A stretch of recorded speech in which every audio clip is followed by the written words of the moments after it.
And welcome back to Commanders postgame following the Commanders' big win, 31-28 over the Saints on the last second field goal. I'm here with Daniel and Pierce. I'm your host, Daniel, for this one. And wow, quite the game. Daniel, I'm going to start with you. What do you have to say?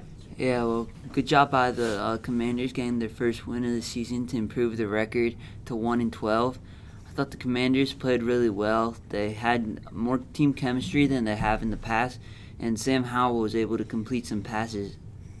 Yeah, the Commanders improved to 1-12. The Saints fell down to 6-7, a little bit below 500. Pierce, what are your thoughts? Just trying to stay in the fight. I just think that the Saints did not play well on defense at all. I thought Marshall Lattimore got cooked by Terry McLaurin. My bad. He also got cooked by Heineke, who decided to run for like 200 yards as a quarterback. So I just think that he just did not play well on defense at all and ruined a great 200-yard performance by Chris Olave. So I just don't think that the Saints played good defense at all, especially against the 31st ranked offense in the league, only ahead of the surprisingly low Green Bay Packers. Yeah, obviously the Commanders' offense had a lot of questions entering this one.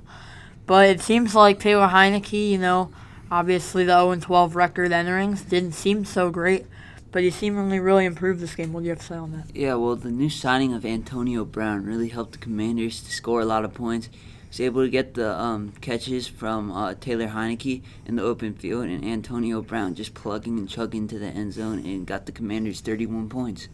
Yeah, what are your thoughts? He pretty much stole the words right out of my mouth. The only thing I'd have to add on to that is that Alvin Kamara missing the season by punching a guy out in the nightclub like 2 years ago really hurt. This one because he was a vital part of the running game last year, and for the first game because he finally went to jail for 3 years for battery. But the point being here is that the Saints did not play well at all. They need to improve their running game and their defense in order to go far in these playoffs, in order to finish the year out on a 4-game win streak and maybe get a wild card spot. Well, obviously Drew Brees has just not adjusted well to the Saints' new playbook. Got signed, 45-year-old Drew Brees got signed last week, and Saints just cannot run with him. Yeah, the Saints have had some quarterback trouble, so they called upon Drew Brees.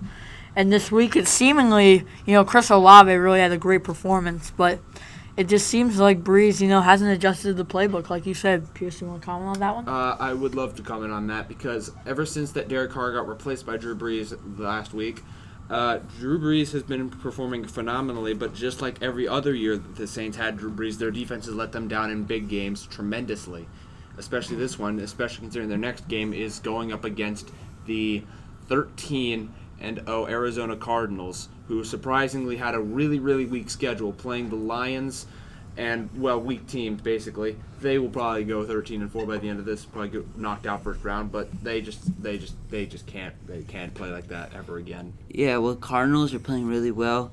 Deion Sanders is getting a lot of interceptions for them. Kurt Warner, very good quarterback for the Arizona Cardinals, and they're going to 13-0. Probably a Super Bowl contender at this point.